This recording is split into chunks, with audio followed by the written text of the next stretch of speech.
morning, church. In this series, we're answering the question, what do you believe? The Church of the Word Statement of Faith says the following about Jesus Christ. We believe in Jesus Christ, God's only begotten Son, conceived by the Holy Spirit. We believe in his virgin birth, sinless life, miracles, and teachings. We believe in his substitutionary atoning death, bodily resurrection, ascension into heaven, perpetual intercession for his people, and personal visible return to earth. Jesus is not just a part of God, he is fully God and existed with God before the creation of the heavens and the earth. In Jesus' time, Israel had long looked forward to the coming Messiah, the one who would save them. Their view was skewed, however, as they thought the Messiah would be a conquering warrior king, like King David of old.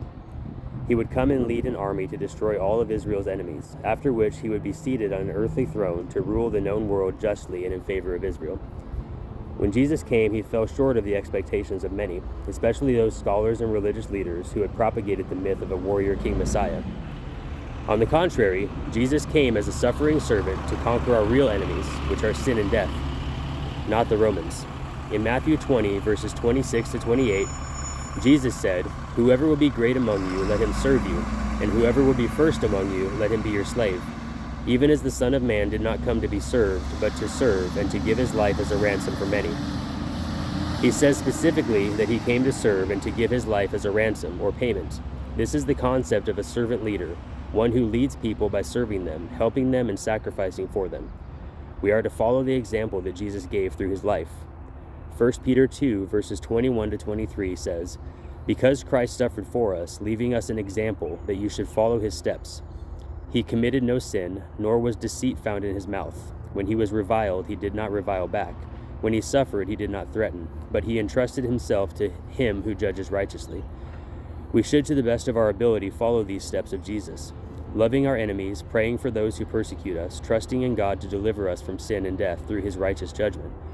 How do we do this? Many look for evidence to prove something before they believe. These are those who seek after signs and wonders. These are the "I'll believe it when I see it" people. Jesus asked the opposite of us. He asked us to believe without seeing. This is exemplified in an exchange between the resurrected Jesus and one of his disciples named Thomas, who is, because of this, known as Doubting Thomas. In John 20, verses 26 to 29, the Bible recounts this exchange. After 8 days, his disciples were again inside with the doors shut, and Thomas was with them. Jesus came and stood among them and said, "Peace be with you." Then he said to Thomas, "Put your finger here and look at my hands. Put your hand here and place it in my side. Do not be faithless, but believing." Thomas answered him, "My Lord and my God." Jesus said to him, "Thomas, because you have seen me, you have believed. Blessed are those who have not seen and have yet believed." Even though everyone told Thomas that Jesus had risen from the dead, he refused to believe it without proof that he could see and touch. When this proof was provided by Jesus, Thomas had no other conclusion to reach but that Jesus was his Lord and his God. Are you a doubting Thomas, looking for evidence of Jesus before you step into him through faith?